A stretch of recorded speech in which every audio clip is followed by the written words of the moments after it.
আজি Namrup swimming training centre এই centre আৰু ডিব্ৰুগড়ৰ কাৰণে এটা ঐতিহাসিক দিন।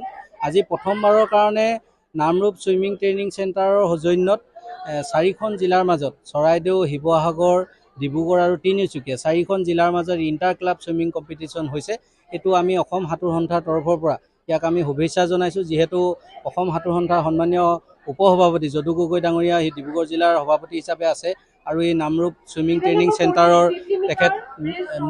তেখেতৰ তত্বাৱধানতে চলি আছে।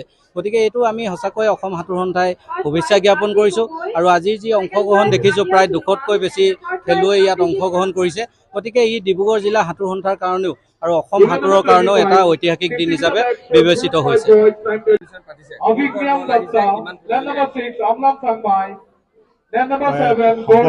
মানে প্ৰায় 200-250ৰ পৰা 300ৰ ভিতৰত ইয়াত কম্পিটিটৰ আহিছে আৰু এই 4খন জিলাৰ যিটো আমাৰ আন্তঃ ক্লাব খেল অনুষ্ঠিত কৰিছোঁ, আজি যথেষ্ট এটা ভাল অনুভৱ কৰিছোঁ, মানে সুখী অনুভৱ কৰিছোঁ।